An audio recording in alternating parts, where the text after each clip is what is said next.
Hello family, कैसे हैं आप सभी। उम्मीद करता हूं कि आप सभी ठीक होंगे। स्वागत है आप सभी का फैंटेसी रिपोर्ट में। इस वीडियो में हम बात करने वाले हैं आईसीसी मेंस टी20 वर्ल्ड कप 2024 के मैच नंबर 45 की, जो कि खेला जाएगा इंग्लैंड और साउथ अफ्रीका के बीच में।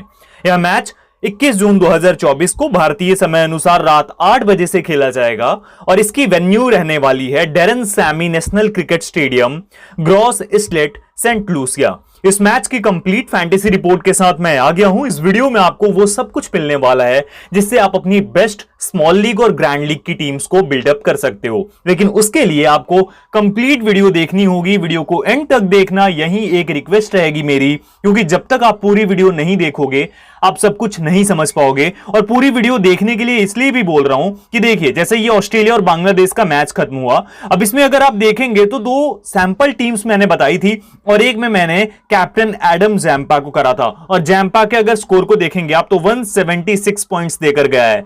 तो अगर आप पूरी वीडियो देखोगे, कैप्टन भीसी किसे करना है ये सबसे इंपॉर्टेंट चीज होती है। तो अगर आप ये समझ जाओगे तो आपके लिए काफी सारी चीजें काफी इजी हो जाएंगी। उसी के साथ आपको इस वीडियो में क्या क्या बताने वाला हूं, पिच रिपोर्ट और वेन्यू स्टैट्स बताऊंगा, दोनों ही टीम्स की प्रोबेबल प्लेइंग 11 और उनके स्टैट्स बताने वाला हूं, और उसके बाद स्मॉल लीग और ग्रैंड लीग की टीम्स बताने वाला हूं। किस तरीके से आप बनाएंगे ये भी बताऊंगा।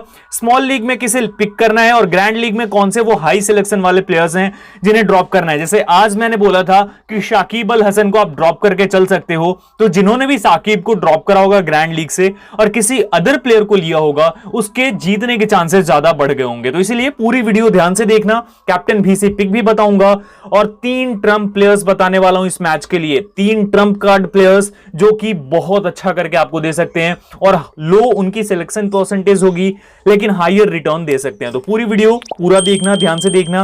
वीडियो को स्टार्ट करने से पहले यही बोलूंगा कि अगर आप चैनल पर नए हो, अभी तक आपने सब्सक्राइब नहीं किया है तो सब्सक्राइब करके बेल आइकन दबाकर ऑल कर लेना, और उसके साथ फाइनल टीम फाइनल अपडेट के लिए टेलीग्राम पर जरूर जुड़ जाओ, लिंक डिस्क्रिप्शन में है। अब स्टार्ट करते हैं। तो बात करते हैं अभी सुपर 8 के मैच की। ये ग्रुप 2 का मैच है और इस मैच के लिए सबसे पहले तो हम दोनों ही टीम्स की प्रोबेबल 11 यानी प्लेइंग 11 क्या रहेगी वो देख लेते हैं रीसेंट फॉर्म के साथ। और यहां ध्यान से देखना, क्योंकि आप लोग इनकी रीसेंट फॉर्म देखना, रीसेंट फॉर्म मैं नहीं बताऊंगा, मैं सिर्फ प्लेयर्स के नाम बताऊंगा कि कौन से प्लेयर्स दोनों ही टीम्स की प्रोबेबल 11 में आपको दिखने वाले हैं। सबसे पहले इंग्लैंड की बात करते हैं। इंग्लैंड की तरफ से Jos Buttler captain and wicket keeper open करेंगे फिल सॉल्ट के साथ, जिन्होंने लास्ट मैच में 87 नॉट आउट किया था वेस्ट इंडीज के खिलाफ। उसके बाद जॉनी बेस्टो नंबर 3 पे आपको दिखेंगे, Harry Brook, Moeen Ali, Liam Livingstone आपको दिखेंगे, सैम करन आपको दिखेंगे। अब सैम करन और विल जैक्स में से कोई एक ही खेलता हुआ दिखेगा, तो ज्यादा चांसेस हैं कि सैम करन आपको यहां पर दिखे। Mark Wood, Jofra Archer, रीश Topley और आदिल राशिद, ये प्रोबेबल 11 है इंग्लैंड की। वहीं पर अगर बात करते हैं साउथ अफ्रीका की प्रोबेबल 11 की, तो क्विंटन डिकॉक लास्ट मैच में जबरदस्त इनिंग खेली थी 74 रन्स की यूएसए के खिलाफ। रिजा हेंड्रिक्स ओपन करेंगे, Aiden Markram number 3, David Miller, Heinrich Klaasen, Tristan Stubbs, Marco Jansen, Keshav Maharaj, Anrich नोकिया, कगिसो रबाडा और तबरेज शमसी, ये प्रोबेबल प्लेइंग 11 होगी दोनों ही टीम्स की। और इसमें कोई भी चेंजेस या फिर ज्यादातर चीजें ऐसी होंगी जो सेम रहने वाली है। एक आध चेंजेस अगर आपको देखने को मिलती हैं तो वो मिल सकती हैं, जो कि फाइनल टाइम में टॉस के बाद मैं टेलीग्राम पर अपडेट कर दूंगा, लिंक डिस्क्रिप्शन में है, ज्वाइन कर लेना। अब आगे बढ़ते हैं और बात करते हैं दोनों ही टीम्स की प्रोबेबल 11 के बाद कि पिच रिपोर्ट यानी वेन्यू स्टैट्स और पिच रिपोर्ट कैसी रहने वाली है। तो इस वेन्यू पे खेले गए मैचेस को देखकर हम समझने की कोशिश करते हैं। लास्ट मैच वेस्ट इंडीज और इंग्लैंड का था जो सुपर 8 का मुकाबला था। अब इसमें वेस्ट इंडीज ने 180 किया 4 विकेट पे 20 ओवर्स में, जिसके खिलाफ इंग्लैंड ने 181 2 विकेट पे करके 17.3 ओवर्स में मैच में चेस कर लिया था। इस मैच में तेज गेंदबाजों को दोनों इनिंग्स में 1-1 विकेट मिली और स्पिन गेंदबाजों को पहले इनिंग्स में 3 और दूसरी इनिंग में 1 विकेट मिली। उसके बाद बात करते हैं अगर हम वेस्ट इंडीज और अफगानिस्तान के बीच खेले गए मैच की।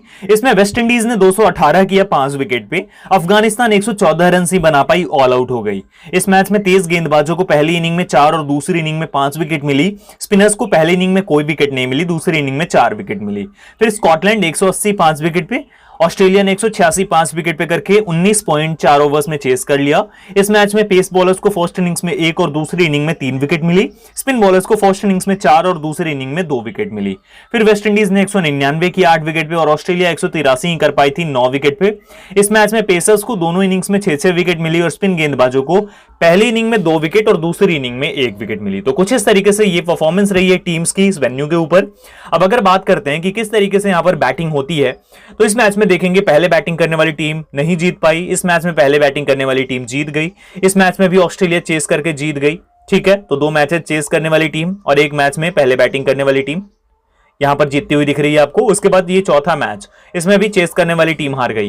यानी 2 मैचेस ऐसे हुए हैं जिसमें पहले बैटिंग करने वाली टीम जीती और 2 मैचेस बाद में बैटिंग करने वाली टीम जीती है। यानी जो भी टीम टॉस जीती है वो अगर पहले बैटिंग लेने का फैसला करती है तो वो 200 प्लस के स्कोर को देखेगी। अगर 200 रन बन जाते हैं इस वेन्यू पे तो फिर चेस करना काफी कठिन हो जाएगा, या फिर यूं बोले कि चेस नहीं हो पाएगी। तो इसलिए टॉस जीतकर पहले भी बैटिंग किया जा सकता है, लेकिन इंग्लैंड की टीम टॉस जीतकर बाद में बैटिंग करना ज्यादा पसंद कर सकती है।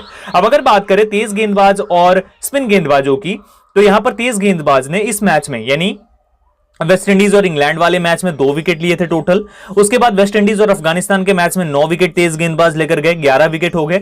उसके बाद फिर 4 विकेट इस मैच के अंदर स्कॉटलैंड वर्सेस ऑस्ट्रेलिया, तो टोटल 15 विकेट और फिर 12 विकेट वेस्ट इंडीज और ऑस्ट्रेलिया के बीच वाले मैच में, तो टोटल हो गए 27 विकेट, यानी 27 विकेट्स 4 मैचेस में यहां तेज गेंदबाजों का ये सफर रहा है।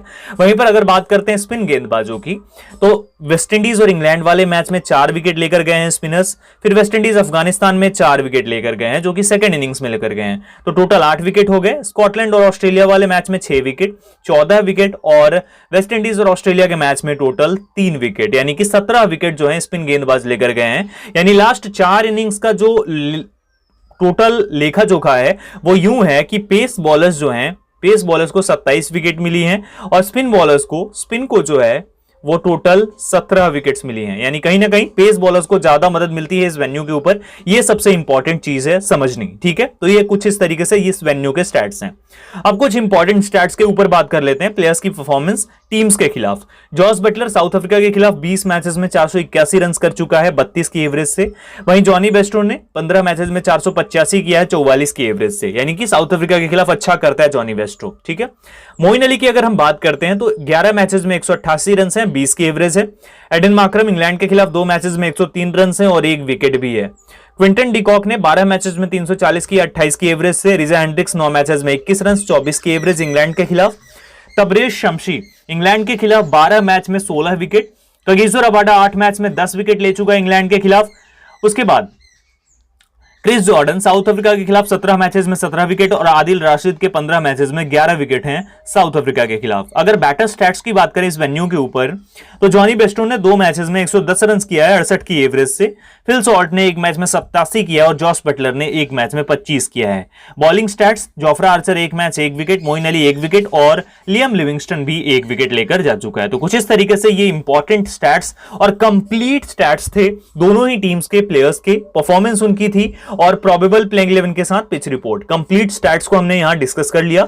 अब आगे बढ़ते हैं और सबसे इंपॉर्टेंट कड़ी है हमारी कि हम स्मॉल लीग और ग्रैंड लीग की टीम्स को समझेंगे, किस तरीके से हमें बिल्ड करना है इस मैच के लिए। तो चलिए देखते हैं। ऑलराइट, तो सभी स्टैट्स को समझने के बाद अब हम फाइनली बात करते हैं कि स्मॉल लीग और ग्रैंड लीग की टीम इस मैच में हम किस तरीके से बनाएंगे, हमारी परफेक्ट कॉम्बिनेशन क्या हो सकती है। तो ध्यान से देखना और समझना, और सब्सक्राइब नहीं किया तो सब्सक्राइब भी जरूर कर लेना।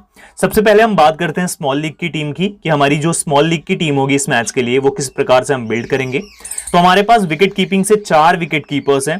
किसे पिक करना है, किसे ड्रॉप करना है स्मॉल लीग में, तो देखिए यहां पर 4 विकेट कीपर्स हैं लेकिन बैटिंग ऑर्डर अलग अलग है। अब यहां ये दोनों, इनफैक्ट ये तीनों, जॉस बटलर, क्विंटन डिकॉक और फिल सॉल्ट, ये तीनों ओपन करेंगे। वहीं पर हेनरी क्लासन जो है इसका बैटिंग ऑर्डर में नंबर 5 पे नंबर आता है, तो यहां पर कहीं ना कहीं हम हेनरी क्लासन को ड्रॉप करके चल सकते हैं स्मॉल लीग के अंदर, और जॉश बटलर, क्विंटन डिकॉक और फिल सॉल्ट के साथ कंटिन्यू कर सकते हैं, ठीक है।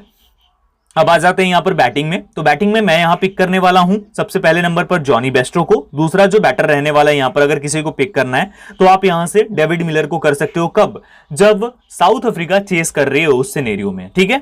अब उसके बाद मैं पिक नहीं करूंगा, मैं यहां से ड्रॉप करूंगा। एडन मार्करम को पिक करना है, उसके साथ हम यहां से पिक करके चलेंगे। दूसरा जो गेंदबाज होगा वो यहां पर रहने वाला है मार्को यानसेन, ऑलराउंडर भी बोल सकते हैं। और तीसरा जो ऑलराउंडर है वो मोइन अली को हम पिक करके चल सकते हैं। लेकिन मोइन अली की अगर आप परफॉर्मेंस देखेंगे ना यहां पर, तो कुछ ज्यादा स्पेशल परफॉर्मेंसेस आई नहीं है, तो मोइन अली को मैं ड्रॉप करूंगा और एक गेंदबाज यहां से लेना चाहूंगा मैं, तो हेनरिक नोकिया हो जाएगा हमारी टीम में।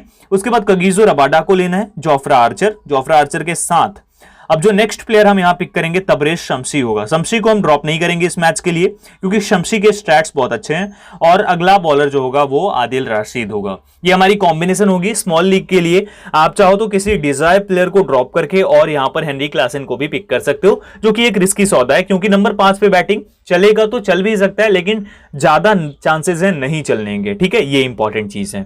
अब ये हमारी कॉम्बिनेशन रहेगी स्मॉल लीग के लिए। अब इसमें कैप्टन और वीसी किसे कर सकते हैं, तो फिल सॉल्ट, डिकॉक और बटलर को कर सकते हैं। उसके साथ यहां पर हमारे पास एक और ऑप्शन है एनरिक नोकिया का। उसके बाद हमारे पास और कुछ बड़ा ऑप्शन नहीं है स्मॉल लीग में कैप्टन वीसी करने का, तो मैं किसे करूंगा, मैं यहां पर कैप्टन करके चलने वाला हूं फिल सॉल्ट को, और जो मेरा वाइस कैप्टन रहेगा इस मैच के लिए वो यहां पर रहने वाला है क्विंटन डिकॉक। दोनों ही विकेट कीपर्स को मैं कैप्टन और वाइस कैप्टन करके चलने वाला हूं स्मॉल लीग के अंदर अपनी टीम में। ठीक है, तो ये हमारी कॉम्बिनेशन रहेगी स्मॉल लीग के लिए भी। किसी भी सिनेरियो में आप स्मॉल लीग के लिए इसे ट्राई कर सकते हो। ऑलराइट, अब बात करते हैं ग्रैंड लीग की टीम की।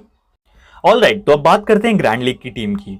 तो ग्रैंड लीग में क्या करना है, ध्यान से समझो। ग्रैंड लीग में दोनों ही टीम से एक एक विकेट कीपर बैटर लेकर चलेंगे हम। यानी कि अगर आप बटलर को लेते हो तो फिल सॉल्ट को ड्रॉप करना, अगर आप डिकॉक को लेते हो तो क्लासन को ड्रॉप करना, या फिर अगर आप फिल सॉल्ट और डिकॉक को नहीं लेते हो तो आप बटलर और क्लासन को लेकर चल सकते हो। तो मैं यहां पर ओपनर्स को ही प्रेफर करूंगा। तो फिल सॉल्ट तो हमारी टीम में होगा, दूसरा जो ओपनर होगा वो क्विंटन डिकॉक होगा। बटलर और हेनरी क्लासन को मैं ड्रॉप करने वाला हूं। ठीक है, उसके बाद अब बैटिंग पे आ जाते हैं। तो बैटिंग में यहां पर एक चीज ध्यान रखना, अगर साउथ अफ्रीका चेस करेगी तो डेविड मिलर को जरूर लेकर चलना। नंबर 4 पे बैटिंग करेगा, बहुत इंपॉर्टेंट रहेगा। लेकिन अगर पहले बैटिंग होती है साउथ अफ्रीका की तो आप ड्रॉप करके चल सकते हो। फिर आपको क्या करना है, फिर आप जॉनी वेस्टो को पिक करना और उसके साथ रेजा हेंड्रिक्स को पिक करना। ठीक है, ये दोनों बैटर्स रहेंगे हमारी टीम में। अब यहां पर आ जाते हैं ऑलराउंडर्स में। तो ऑलराउंडर्स में एक तो हम यहां से पिक करके चलने वाले हैं एडन मार्करम को।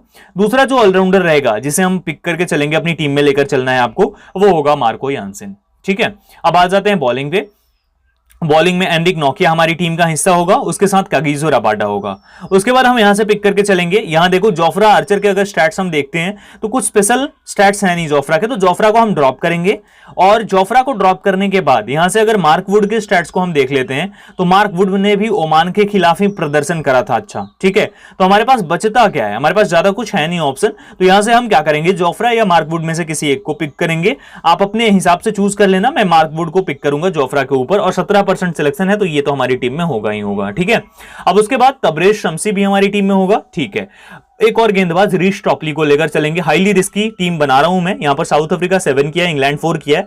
अब यहां से एक चीज आप कर सकते हो, अगर आपको करना है तो कुछ जो प्लेयर्स हैं यहां से ड्रॉप करके चल सकते हो, जैसे मार्को यानसेन को ड्रॉप करके, क्योंकि मार्को यानसेन की अगर आप परफॉर्मेंस देखोगे तो कुछ स्पेशल तो है नहीं। तो यहां से मार्को यानसेन को ड्रॉप करके और हम यहां सैम करन को पिक करके चल सकते हैं। तो 5-6 की कॉम्बिनेशन हो जाती है। आप गेंदबाजी में और भी चेंजेस करना चाहते हो अपने हिसाब से तो कर सकते हो। ये परफेक्ट लाइनअप हो जाएगी, ये हमारी कॉम्बिनेशन हो जाएगी। ठीक है, अब इस कॉम्बिनेशन के अंदर कैप्टन और वाइस कैप्टन किसे करना है, ये सबसे इंपॉर्टेंट चीज है। तो इस ग्रैंड लीग की कॉम्बिनेशन के अंदर कौन से प्लेयर्स होंगे best captain VC pick, Jonny Bairstow हो सकता है, रेजा हेंड्रिक्स हो सकता है, एडन मार्करम, उसके साथ सैम करन भी है, एनरिक नोकिया नहीं होगा, कागिजो रबाडा, शमशी, और बाकी गेंदबाजी में से किसी को विकल्प को चूज करना है तो कर सकते हो। मैं किसके साथ जाऊंगा इस मैच में, कैप्टन और वाइस कैप्टन ग्रुप में। तो मेरा जो कैप्टन रहने वाला है वो रेजा हेंड्रिक्स रहने वाला है, और जिस प्लेयर को मैं वाइस कैप्टन करके चलूंगा वो रहेगा जॉनी बेस्टो। ये रिस्की पिक है, हाईली रिस्की है दोनों ही, लेकिन दोनों को मैं पिक करके चलने वाला हूं अपनी टीम में। ये ग्रैंड लीग के लिए हमारी कॉम्बिनेशन होगी। आप अपने हिसाब से जो भी चेंज करना चाहते हो अपनी टीम में वो कर सकते हो। तो सारा कुछ मैंने आपके सामने एक्सप्लेन कर दिया। अब फाइनली बात करते हैं कि वो 3 जो मैंने आप लोगों को बोला था कि बताऊंगा 3 ग्रैंड लीग के लिए ट्रम्प कार्ड प्लेयर्स, वो कौन से रहने वाले हैं जिनका सिलेक्शन परसेंटेज लो है लेकिन जो परफॉर्मेंस हाई दे सकते हैं। ठीक है, तो विकेट कीपिंग से कोई भी प्लेयर नहीं है वैसा। बैटिंग से रेजा हेंड्रिक्स, ये बहुत इंपॉर्टेंट प्लेयर रहने वाला है। ओपन करता है, अपॉर्चुनिटी पूरी होती है, चांस मिला और अच्छा लग गया बल्ले पे, अच्छे परफॉर्मेंस के साथ आ गया तो बहुत अच्छा कर सकता है। दूसरा यहां पर हमारे पास हो सकता है दूसरा जो प्लेयर वो मार्को यानसेन, अपनी हाइट का फायदा उठाकर यहां पर पेस बॉलर्स को मदद मिलती है तो उसका फायदा उठा सकता है। ठीक है, तो दूसरा मार्को यानसेन होगा। तीसरा यहां से रहने वाला है जो गेंदबाज वो केशव महाराज होगा, सिचुएशन के अकॉर्डिंग बहुत अच्छी गेंदबाजी करता है। चौथा जो होगा वो गेंदबाजी से ही रीश टॉपली रहने वाला है, तो ये चौथा गेंदबाज होगा। लेकिन हम 3 के साथ ही जाने वाला हूं, तो 3 जो होंगे ये ट्रम्प प्लेयर्स, ये 3 प्लेयर्स रहने वाले हैं। इसके अलावा भी और भी प्लेयर्स हैं जिन्हें आप ट्राई कर सकते हो, लेकिन ये 3 लो सिलेक्शन लेकिन हायर रिटर्न वाले प्लेयर्स हैं, इन्हें आप जरूर ट्राई करना जब भी आप अपनी टीम्स को बिल्डअप करते हो। ठीक है, तो ये फाइनल कॉम्बिनेशन सारा कुछ मैंने आपके सामने रख दिया। होप करता हूं आप लोग सब कुछ समझ गए होंगे। आपको ये वीडियो भी बहुत पसंद आई होगी। अगर आपको ये वीडियो पसंद आई हो तो वीडियो को लाइक करके, वीडियो को शेयर करके और हमारा उत्साह बढ़ाइए। उसके साथ चैनल पर नए हो तो सब्सक्राइब करके हमारी फैमिली का हिस्सा बनिए और उसके साथ कमेंट बॉक्स में कमेंट जरूर कीजिएगा। फाइनल टीम के लिए, फाइनल अपडेट के लिए टेलीग्राम पर जुड़ जाना। फिलहाल इस वीडियो में इतना ही। जल्दी मिलता हूं एक और वीडियो के साथ। तब तक आप अपना ख्याल रखिए, अपने अपनों का ख्याल रखिए। Thank you so much everyone. जय हिंद।